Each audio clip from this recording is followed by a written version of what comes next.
Damos la bienvenida.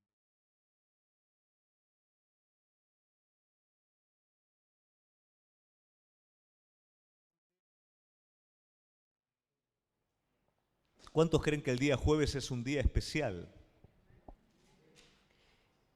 La realidad es que nosotros hacemos del jueves un día especial. Y de cada cosa es usted y soy yo el que lo hace especial.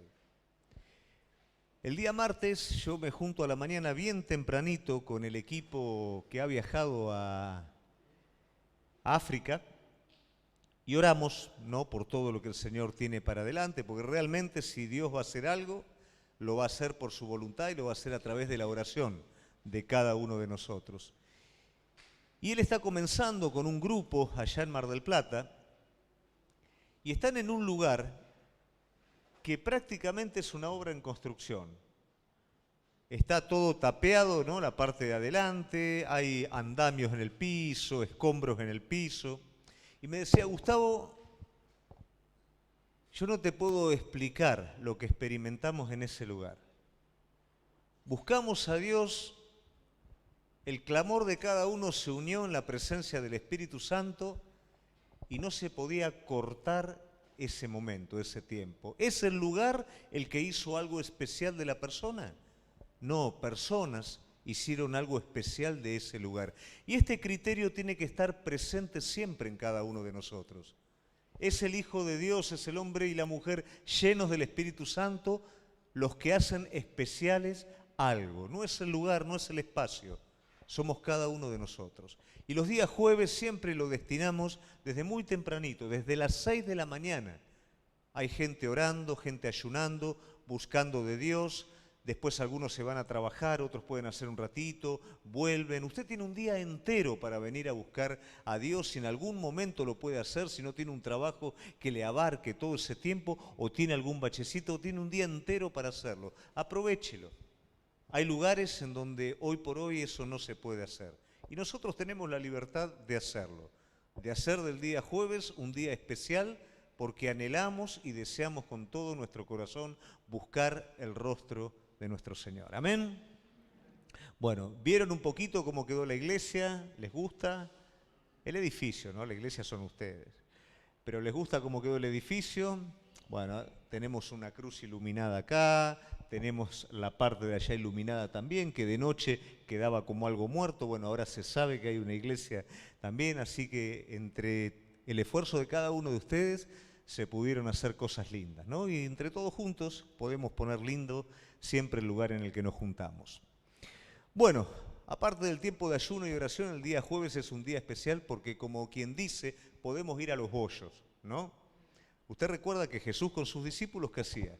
Jesús hablaba a las multitudes, ¿no? Les daba el sermón del monte, le hablaba a las multitudes, pero con sus discípulos les decía las cosas de una manera más clara, ¿no? Todo lo que el Padre había puesto en su corazón, Jesús se los decía. Tenían ese momento, ese tiempo de intimidad, que Jesús podía darse el lujo de ser más práctico con sus discípulos. ¿Y la idea para qué era? Para que aprendieran. El día jueves tenemos la oportunidad, justamente de los temas que tocamos, poder hacerlo mucho más práctico y poder, de nuevo digo, ir a los bollos, ir a lo práctico, ¿no? Para poderlo aprender de una manera más rápida. Y como venimos hablando acerca del servicio, que es algo práctico, hoy vamos a estar hablando respecto al llamado, y para eso vamos a ver un poquito el llamado en la vida de Pablo. Y lo que yo quiero dejar como introducción a este tema es decir, ¿podemos nosotros estar equivocados en lo que interpretamos como llamado? Esa es la pregunta que te quiero dejar. ¿Podemos estar equivocados en lo que interpretamos como llamado? A veces nos cuesta entender que todos, de alguna manera, somos llamados. Porque venimos de un trasfondo, de una iglesia institucional en donde está muy dividido lo que es el clero y lo que es el laico, ¿no? Entonces el clero está allá arriba y el laico está acá, simplemente para ir y para recibir, porque es una iglesia estatal y es la dinámica de una iglesia estatal. Sin embargo, la iglesia primitiva nunca fue de esa manera. En la iglesia primitiva, lo que era claro que los apóstoles eran quienes dirigían la iglesia. Pero si ustedes prestan atención, En la iglesia primitiva los apóstoles tienen un problema. Y el problema era que, como servían las mesas de las viudas, prácticamente no podían ocuparse de otra cosa. Si ustedes le prestan atención a esto, fíjense en la calidad del servicio de las personas que estaban en prominencia, como eran los apóstoles. ¿Qué hacían? Servían las mesas de las viudas. Caminaron con Jesús, tenían la revelación de la palabra de Dios, pero servían en lo más sencillo de todos. Y eso está bueno y eso es bárbaro. Sin embargo, eso tiene un límite. ¿Por qué razón? Porque ellos, al desarrollar este servicio, comenzaron a descuidar de alguna manera la palabra y la oración. Entonces, si bien era importante que ellos le dieran de comer a las viudas, era más importante que le pudieran dar de comer a todo el resto del pueblo. Entonces, ahí es donde surge de alguna manera una primera jerarquía, por así decirlo, que era una jerarquía de servicio, que eran los diáconos. Ellos lo que tenían que hacer eran atender las mesas de las viudas. Pero el hombre siempre tiende, ¿no?, a levantar y a bajar. Entonces, ¿qué pasaba con los diáconos? Bueno, los diáconos son los que hacen un servicio formal, un servicio mínimo. Pero qué interesante es notar que dos diáconos, como por ejemplo Felipe y Esteban, son de un valor tan grande para la iglesia que Felipe, bajo la dirección del Espíritu Santo, logra llevar a la conversión a una persona que estaba preparada, que era el etíope eunuco, y esa persona se estima que fue la base de la iglesia copta.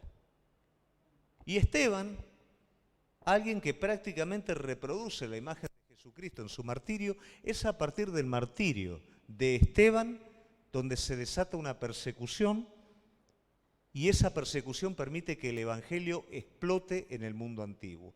Dos personas que tal vez no eran prominentes como los apóstoles, eran diáconos, servían a las mesas de las viudas, pero la intensidad en la vida de ellos era exactamente la misma que la de los apóstoles, porque el mismo espíritu que descansaba en los apóstoles descansaba en ellos también. Eran personas llenas del Espíritu Santo. Cuando nosotros comprendemos esto como iglesia, entendemos cuál es la dinámica del servicio.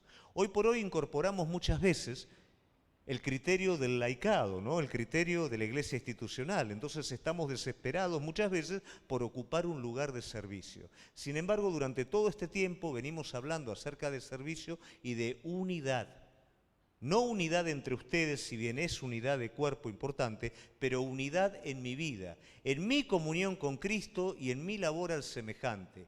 Una unidad que no me hace a mí operar desde un cargo, desde un puesto, sino que en cada instante de mi vida yo sirvo, yo evangelizo, yo discipulo, yo predico. Eso es en cada momento. Con mis alumnos, ministro matrimonios, ministro palabra de Dios, mientras estamos corriendo, mientras estamos haciendo ejercicio, con cada uno de ellos. Ya la semana pasada comenzó a venir el hijo de uno de ellos. Porque no es acá arriba donde nosotros servimos, no es con el micrófono o con el cargo donde nosotros servimos. Esto es una parte, pero servimos en cada momento. Pero si nos dormimos a esta realidad, entramos en el institucionalismo y hacemos cosas acá adentro y después hacemos una pausa en nuestra vida hasta que volvemos de nuevo a la iglesia. Y eso es lo que trae el adormecimiento en la vida nuestra. Eso es lo que trae la pérdida de gusto en el servicio. Pero cuando realmente entendemos que en todo momento y en toda instancia es exactamente lo mismo, y Dios tiene reservado hoy, oportunidades, hoy, porque lo que pasó ya pasó y mañana no sabes lo que va a pasar. Entonces las oportunidades están hoy, no cuando vos seas líder, cuando vos seas pastor, es hoy.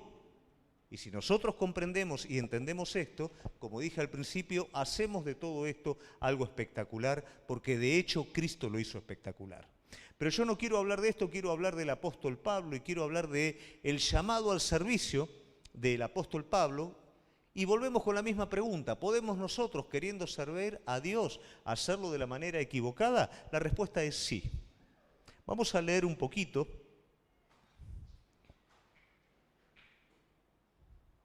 Hechos, capítulo 26, versículo 14 al 18.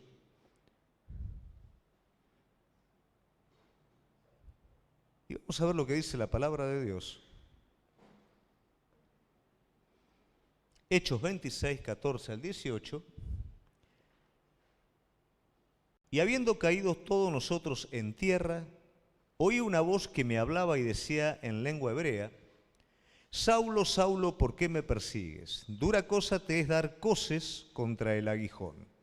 Yo entonces dije: ¿Quién eres, Señor? Y el Señor dijo: Yo soy Jesús, a quien tú persigues. Pero levántate y ponte sobre tus pies, porque para esto he aparecido a ti, para ponerte por ministro y testigo de las cosas que has visto y de aquellas que me apareceré a ti, librándote de tu pueblo y de los gentiles, a quienes ahora te envío, para que abras sus ojos, para que se conviertan de las tinieblas a la luz y de la potestad de Satanás a Dios, para que reciban por la fe que es en mí perdón de pecados y herencia entre los santificados. Pablo acá está haciendo una defensa ante Agripa y está comentando un poquito cómo ha sido su llamado y lo que él ha hecho antes.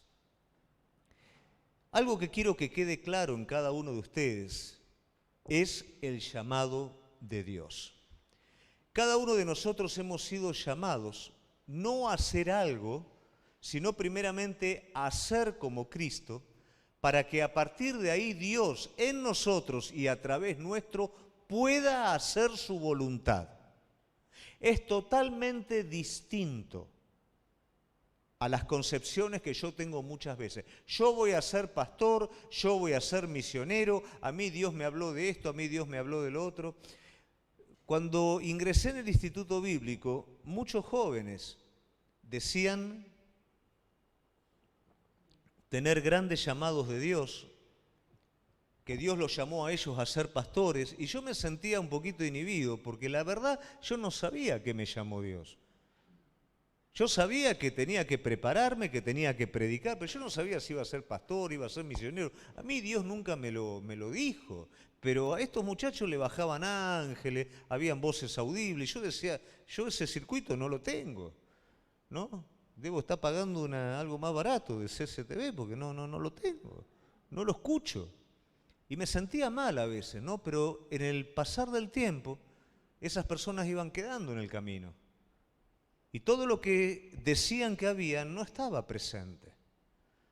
Entonces la pregunta que nos tenemos que hacer nosotros es: ¿a qué nos llamó Dios? Efesios 2:10 nos dice: somos hechura suya. Cada uno de nosotros que nos arrepentimos de nuestros pecados y lo aceptamos a Él como Señor y Salvador, somos hechura suya. Creados en Cristo. Ha habido un nuevo nacimiento, un nacimiento espiritual. Sos una nueva criatura, que sos hechura suya, creado en Cristo. No sos vos hombre, es Cristo en vos. Esto va a llevar toda la vida a entenderlo, pero es así. Creados para buenas obras, las cuales Dios preparó de antemano para que anduviéramos por ellas. Buenas obras no es simplemente hacer bien, es hacer cosas definidas que Dios preparó antes que vos las ejecutes.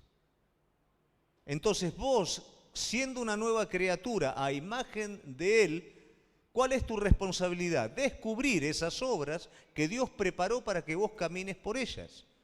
¿Cómo me voy a dar cuenta? Esas son obras vivas. Las obras que nacen de Cristo para que yo las ejecute son vivas. Las obras que yo las ejecuto por mí mismo se llaman obras muertas, porque no tienen valor espiritual, no tienen esencia espiritual, ni siquiera tienen la capacidad de dar vida a otros. Yo puedo darte un mensaje emocional. En ese mensaje emocional vos vas a salir de acá, pum, para arriba. Pero eso no tocó el espíritu, eso tocó el alma, tocó las emociones. Y vos salís motivado y esa motivación te va a durar una semana. Pero cuando la palabra de Dios, que es espíritu y vida, toca el espíritu, ahí es donde se produce la transformación, la renovación espiritual, y somos renovados a hechura suya. Pero esas obras ya han sido preparadas para vos. Entonces, hay que tener cuidado en meterse en donde uno no se tiene que meter y hacer lo que uno no tiene que hacer. Hay misioneros que salieron a la obra misionera sin que Dios los haya llamado. Perdieron sus hogares, perdieron sus vidas, perdieron su familia, perdieron todo. Pastores que se metieron en el ministerio pastoral y no era momento, no era tiempo para entrar. ¿Cuál fue el resultado? Fracaso. ¿Fracasa Dios? No, Dios no fracasa. Somos nosotros. Entonces esto contesta la pregunta que hice en un principio. Sí, nos podemos equivocar. Pablo se equivocó. Pablo tenía un llamado de Dios. Pablo fue creado desde antes de la fundación del mundo con obras preparadas para que él caminara por ella, pero durante mucho tiempo él caminó en sus propias obras. Esto quiere decir que nosotros también, siendo que tenemos algo de parte de Dios, por no depender de Dios, por no escuchar a Dios, podemos generar nuestros propios caminos y nuestra propia forma de servicio a Dios. O sea que nosotros le podemos dar la forma de servicio. Y esto es tan peligroso que puede llegar a ser directamente lo contrario de lo que Dios quiere, que es lo que pasó con Pablo. Él estaba totalmente convencido que lo que estaba haciendo era la voluntad de Dios, pero no estaba haciendo ni más ni menos que perseguir a Cristo. ¿Qué quiere decir esto? Cuando perseguía a cualquier miembro del cuerpo de Cristo, estaba tocando a Cristo, mientras creía que le daba un servicio a Dios. Esto a nosotros nos debe de hablar desde el principio del error. Todos nos vamos a equivocar y nos vamos a equivocar mientras servimos a Dios. Y eso no está mal, es parte de. Ahora, el motivo de la equivocación puede ser por ignorancia. Y si el corazón está bueno cuando yo ignoro algo, está bueno no, es bueno, perdónenme, estuve desde muy temprano hoy. Cuando mi corazón es bueno y yo ignoro, voy a ser una persona que aprende y voy a ser una persona enseñable. Pero cuando mi corazón no es bueno, en mi propia ignorancia yo me obstino.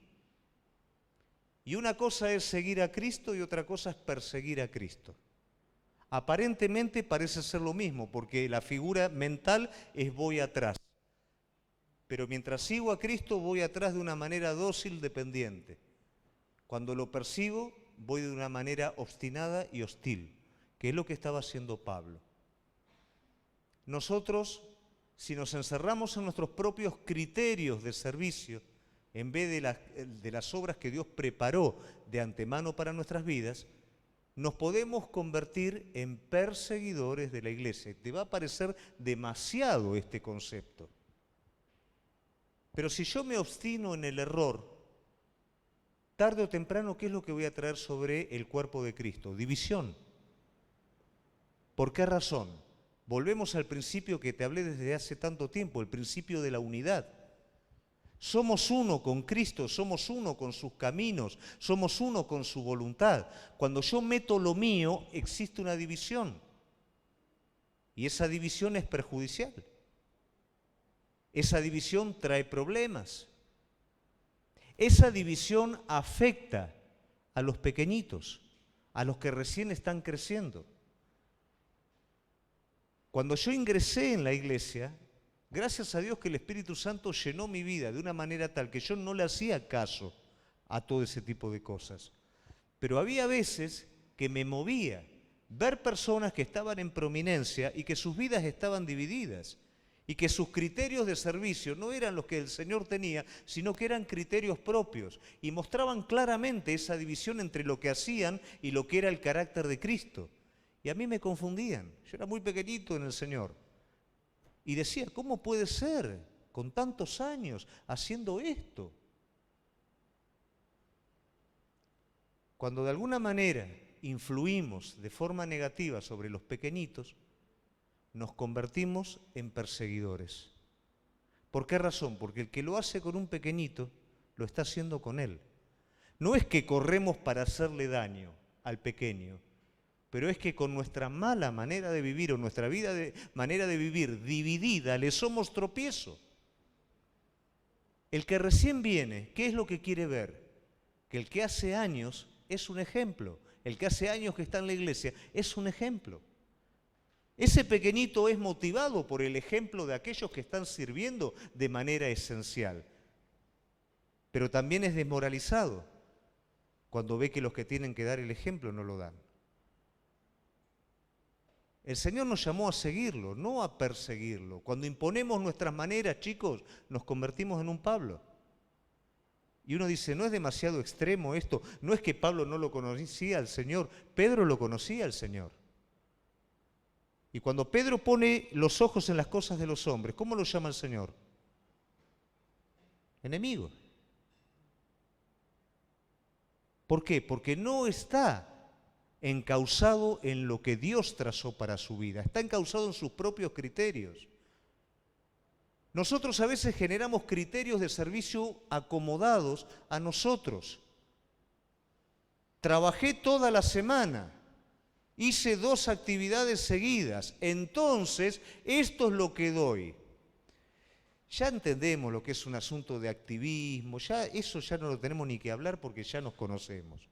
Nadie quiere una iglesia activista, nadie quiere actividad sin espíritu, pero cuidado cuando comienzo a reservarme de una manera tal que termino siendo una influencia negativa para los que están llegando. Cuando me reprimo a mí mismo, soy tropiezo a aquellos que están trabajando, porque aquellos que están trabajando tienen que hacer mi trabajo. Y cuando yo doy por hecho que no hace falta que yo esté, porque los demás lo están haciendo, soy tropiezo para los que están haciendo. Porque el que está haciendo se siente solo, se siente sin ayuda, se siente que la está remando solo, que los demás buscan su comodidad. Y esto sobre todo es en una iglesia chiquita, se nota. Entonces yo me convierto en un perseguidor cuando influyo de manera negativa. E influyo de manera negativa porque tengo mis criterios propios de servicio. Y eso no funciona de esa manera. La palabra de Dios me dice, Mateo 12:30, el que no está conmigo, y cuando dice está conmigo, está diciendo el que no está en sintonía conmigo, esto es deliberado. Está contra mí. El que no está en el carril que yo lo estoy llevando, está en contra, no está corrido, no está descansando, está literalmente en contra. Pablo quería servir a Dios, pero estaba en contra de lo que Dios quería.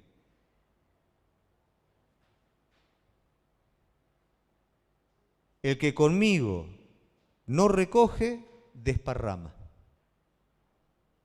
Entonces, ¿podemos estar equivocados? Sí podemos estar equivocados. Si tenemos nuestra forma propia de servicio y no estamos respondiendo al Espíritu del Señor en cuanto a la necesidad de los semejantes, de la iglesia, de afuera, de mi familia, podemos estar generando nuestra forma propia y nuestra forma propia puede ser tropiezo. Y eso, aunque suene duro, nos hace perseguidores. ¿Se alcanza a comprender el concepto? ¿Sí? Muy bien. El segundo punto que el Señor le está hablando, dice, no golpees contra el aguijón, no descojes contra el aguijón. La dirección del Espíritu Santo es la que a nosotros nos hace entrar en el verdadero servicio, en el verdadero carácter de Cristo. Siempre va a haber una batalla espiritual entre la dirección del Espíritu Santo y el criterio propio, lo que yo quiero hacer y lo que Dios quiere hacer. El servicio que no sirve es el que desarrollo yo con mis propias fuerzas. El servicio que sí funciona es aquel que soy guiado y soy sensible a lo que el Señor me muestra. Eso es lo que funciona y eso se llama ser sensible al Espíritu Santo. Lo contrario es resistir al Espíritu Santo.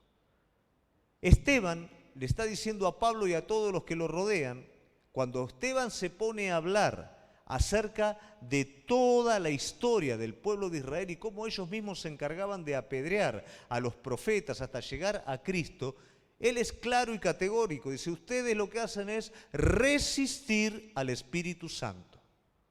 Y por supuesto ahí estaba presente Pablo, que no estaba haciendo ni más ni menos que resistir al Espíritu Santo. Dios continuamente está hablando. Y el Espíritu de Dios, del cual si yo pregunto acá quiénes quieren estar llenos, y todos vamos a levantar la mano, es Espíritu de verdad. ¿Y el Espíritu de verdad dónde me lleva? A toda verdad. Hay veces que es lindo y a veces no es tan lindo, porque cuando me lleva a toda verdad me tengo que enfrentar con cosas que no me quiero enfrentar y tengo que hacer cosas que realmente no tengo ganas de hacer. ¿Y qué pasa cuando llego a ese punto y hay cosas que no tengo ganas de hacer? Planteo excusas. El otro día justamente hablando con un joven, hablábamos del criterio. Las excusas no existen. Solamente hay dos cosas. ¿Puedo o no puedo? ¿Quiero o no quiero?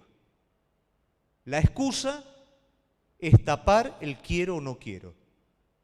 Si tengo un accidente, no puedo. Si pasa algo que es definitivo, no puedo. Pero si puedo hacerlo y no quiero, pongo una excusa. Entonces, cuando yo le pongo excusas al Espíritu Santo, doy coces contra el aguijón.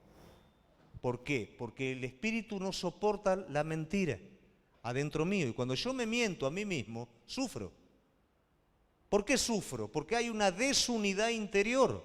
El Espíritu fluye en la medida en la que vos le haces caso, pero se traba cuando hay algo raro adentro, cuando hay mentira, cuando hay engaño, no deliberado, pero adentro, cuando puedo y no puedo, cuando tengo que hacer algo y no lo hago, cuando me guía y no respondo, ahí se produce coces contra el aguijón. Porque aún puedo tener resultados satisfactorios, me pueden decir, quédate tranquilo, anda a dormir tranquilo, no tengas problemas, descansá, o no hagas esto, o obtenés un resultado, pero adentro tuyo está todo dividido, está todo confundido, porque estás dando coces contra el aguijón. Pablo se salió con la suya, mató a Esteban, pero lo consumía eso en su interior. El Espíritu Santo lo estaba matando a Pablo adentro. Estaba dando coces contra el aguijón. Cuando yo genero un servicio o genero la voluntad de Dios a mi propia conveniencia o a mi propia forma, yo estoy dando coces contra el aguijón. Y lo siento adentro. Capaz que afuera no pasa nada. Capaz que afuera aparentemente está todo bien. Pero adentro yo sé que tenía que hacer algo que no estoy haciendo. Adentro yo sé que todos me dijeron que sí, entendieron, yo lo podría haber hecho. No lo hice porque no quise. De esa manera yo doy coces contra el aguijón. De esa manera yo golpeo contra algo que me duele. Lo hago, pero me siento mal. Avanzo, pero después me quiero matar. Y Dios no me llamó a eso. Cuando yo entro en el canal del Espíritu y respondo a lo que el Espíritu me lleva, hallo la paz verdadera. A veces tengo que trabajar para hacerlo, a veces no me gusta. Pero cuando respondo, mi interior permanece en esa plena unidad y tengo esa plenitud que es la que realmente necesito. No me da plenitud hacer o salirme con la mía. A veces te vas a salir con la tuya y después ¿qué pasa? Me salí con la mía, viste que le mostré y después adentro, ¿qué gané con esto? ¿De qué me sirvió esto? No den coces contra el aguijón. Seamos sensibles al Espíritu Santo. No le demos nuestra forma a las cosas que hacemos. Hagamos lo que hay que hacer. Si somos pocos, porque estamos creciendo y porque Dios va a multiplicar el lugar, no te quedes en tu casa esperando que otros hagan, porque tu presencia en este lugar vale. Cuando se juntan los jóvenes, chicos, no es para que los que ya hace años que están acá se entretengan y coman pizza y pasen la noche. Es para que se ganen otros jóvenes. Y si vos no estás, son 2 o 3 jóvenes y el joven nuevo que viene se desanima. Servir a Dios es eso. Servir a Dios es ahora en lo que tengo, en lo que Dios me dio. Y aunque parezca algo insignificante, estar ahí es. Pero lo que Dios tiene para mí cuando yo predico y cuando... ¿De qué me vale predicar acá arriba y no hacer lo que hay que hacer abajo? No sirve. No es eso a lo que me llamó Cristo. ¿Qué pasa si tenemos una Ucrania y no tenemos ni teléfono, no tenemos púlpito, no tenemos nada? ¿Se termina nuestro ministerio? ¿Se termina nuestro servicio? ¿O empieza un servicio esencial en el que hago lo que tendría que hacer? La palabra de Dios me da una pauta de cómo no resistir al Espíritu Santo y no dar cosas contra el aguijón. Lucas 6, 31 a 38. Como queréis que los hombres hagan con vosotros, así también vosotros haced con ellos. Porque si amás a los que os aman, ¿qué méritos tenés? También los pecadores aman a los que los aman. Y si hacéis bien a los que hacen bien, ¿qué mérito tenés? Porque también los pecadores hacen lo mismo. Y si prestáis a aquellos de quienes esperáis recibir, ¿qué mérito tenés? También los pecadores prestan a los pecadores para recibir otro tanto. Amad pues a vuestros enemigos, haced el bien, prestad, no esperando de ellos nada. Será vuestro galardón grande y seréis hijos del Altísimo, porque Él es benigno para los ingratos y malos. Sé pues misericordioso, como también vuestro Padre, que está en los cielos, es misericordioso. ¿A qué me lleva esto? A la entrega. ¿Cómo sé yo si estoy haciendo un servicio verdadero? Por la entrega. Abraham se caracterizó por la entrega. Si la entrega de Abraham se hubiera limitado solamente a Ismael, Abraham hubiera sido padre de Ismael. Si Abraham hubiera retenido a Isaac, simplemente hubiera sido padre de Isaac. Pero como Abraham entregó a Isaac, fue hecho padre de multitudes, padre de naciones, padre de pueblos. En nuestra vida es lo mismo. Cuando mi entrega es Ismael solamente, es una vida que llevo en la carne. Cuando mi entrega, o no es mi entrega, cuando retengo a Isaac, me apropio de lo que Dios me dio y no crezco. Pero cuando Dios me dio algo y yo se lo devuelvo a Él, es cuando mi servicio no tiene límite y crece en todo momento. Y dejo de dar cosas contra el aguijón y tengo la garantía de que no estoy sirviendo de manera errada. ¿Se comprende? Finalmente, el resultado de este servicio, Primera de Pedro 2:9 dice: mas vosotros sois linajes escogido, real sacerdocio, nación santa, pueblo adquirido para posesión de Dios, a fin de que anunciéis las virtudes de aquel que os llamó de las tinieblas a la luz admirable. Ese es tu servicio. No es tocar la guitarra, eso es parte de tu servicio. No es tocar el órgano, eso es parte de tu servicio. La más pequeña. No es predicar a la iglesia, eso es la parte más pequeña. Es anunciar las virtudes de aquel que te sacó de las tinieblas y te transportó a la luz admirable, a toda criatura. Y hacer todo lo que esté a tu alcance para que esto se lleve a cabo. Cuando los jóvenes se juntan a la noche para que un alma se salve, es eso. Cuando las mujeres se juntan para desayunar, para hacer una reunión, es eso. No pienses, hoy se juntan las mujeres, siempre lo mismo, hoy se juntan los chicos a comer pizza. No pienses de esa manera porque no es eso. Es salvar al que se pierde.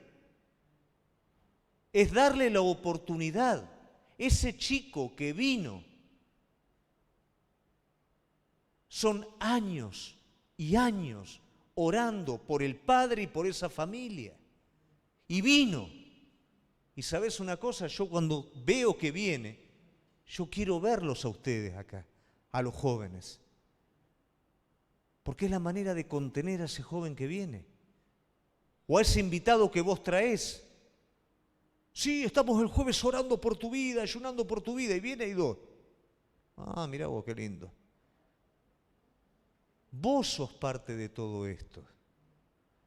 Tu servicio, sacátelo de la cabeza, no es qué voy a hacer, cómo voy a fluir en Cristo en cada una de las cosas, para poder de alguna manera anunciar las virtudes de aquel que nos sacó de las tinieblas a la luz. Entonces el Señor después le dice a Pablo, bueno, Pablo, no me persigas más, no des más cosas sobre el aguijón, porque yo te elegí para esto. Serán convertidos de las tinieblas a la luz, a través del ministerio de Pablo. ¿A qué te llamó el Señor?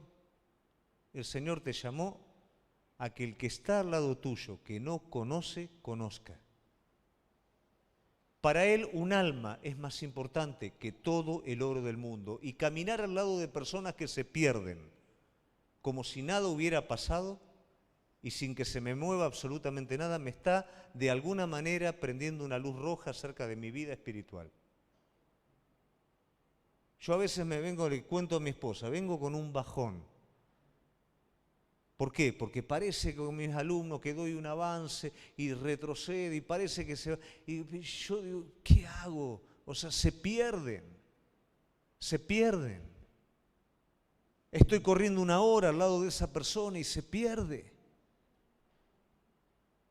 Tiene que conocer, ya le hablé, le prediqué, le recontra prediqué. No me alcanza, no dejo, ya le prediqué. Quiero que conozca. Serán convertidos del poder de Satanás al poder de Dios. Pero yo tengo que vivir el poder de Dios en cada momento de mi vida. Y con todos los ejemplos que te di antes, la palabra de Dios, ¿qué me dice también? Si en el momento del trabajo soy flojo, mis fuerzas disminuirán. ¿Cuándo es el momento del trabajo? El momento de la necesidad. Si en vez de avanzar en el momento de la necesidad doy excusas, mis fuerzas espirituales, que dice la palabra, disminuirán. Recibirán el perdón de pecados. Esa gente que está al lado nuestro, que no conoce a Cristo, un día van a tener que comparecer delante de Dios. Y se van a justificar a sí mismos. Y van a decir, yo fui buena persona. Y no lo aceptaron a Cristo como Señor y Salvador. Y no hay bueno ni aun uno. O sea que esas personas, lamentablemente, van a ser juzgadas por la multitud de sus pecados. Y probablemente vos vas a ver en ese momento cómo es juzgada. Y vos podrías haberle hablado y tal vez no le hablaste. Yo digo todo esto y es fuerte. Por favor, iglesia, los momentos que estamos viviendo es fuerte. Son fuertes. Estamos viendo lo que está pasando. Estamos viendo que el rapto está más cerca que nunca. No quiero que se ponga paranoico, pero sí quiero que veamos esta realidad. No es un asunto de cuándo termina todo esto. Es un asunto de qué está pasando ahora y cómo estoy yo ahora en medio de todo esto. ¿Estoy exactamente igual que antes de la pandemia?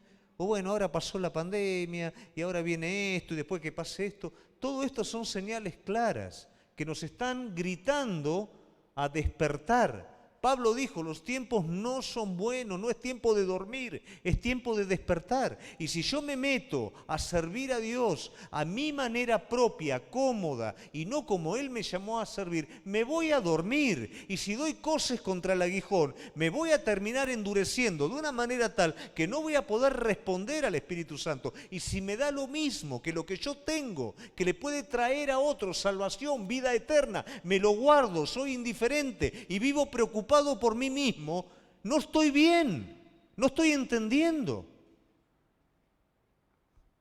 Es muy grande a lo que Dios nos llamó. Es muy grande, iglesia. Y amerita que cada uno de nosotros podamos realmente servirlo a Él de la manera en la que Él nos llamó a servirlos. Entendiendo que fuimos hechos hechura suya, que está trabajando para hacerte como Él, que está permitiendo que las cosas sucedan en tu vida para ser como Él, porque si no sos como Él, vas a salir como Moisés, con una espada, vas a matar a un egipcio y no vas a lograr absolutamente nada. ¿Por qué? Porque no había sido tratado. Queremos salir sin ser tratados. No, tenés que ser tratado.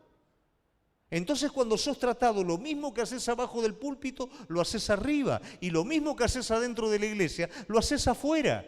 Porque hay una unidad dentro tuyo. Él es todo adentro tuyo. Y eso es el servicio a Dios. Lo demás es contra Dios.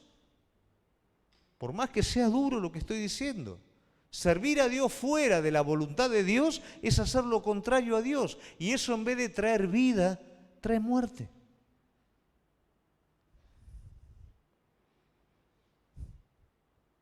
Concluimos con Juan 12:26. Si alguno me sirve, sígame. Y donde yo estuviere, allí también estará mi servidor. Si alguno me sirviere, mi Padre lo honrará. Esta es la promesa que Jesús dejó sobre la iglesia, sobre todos aquellos que optemos por un servicio genuino. No por una actividad, sino por hacer lo que Cristo nos llamó a hacer. Quiero ser bien franco con vos. La iglesia te necesita. Mujeres, la iglesia te necesita cuando se juntan las mujeres. Jóvenes, la iglesia te necesita cuando se juntan los jóvenes. Hombres, la iglesia te necesita cuando se juntan. Tus vecinos te necesitan. Tus familiares te necesitan. Es interminable todo lo que hay para hacer. No es tiempo de dormir, es tiempo de despertarnos. Es tiempo de hacer aquello que Dios nos llamó a hacer, porque Dios nos va a pedir cuenta de todo lo que nos dio. Y es un placer servirlo a Él. A veces no hay gozo, no hay paz en nuestra vida, porque seguimos golpeando contra el aguijón. Querida iglesia, es tiempo de entrega. Es tiempo de decirle, Señor, te sirvo y yo ya no golpeo más, no retengo más lo que no tengo que retener, no te persigo más, yo te sigo y hago aquello que vos me llamaste a hacer. Amén. Nos ponemos de pie.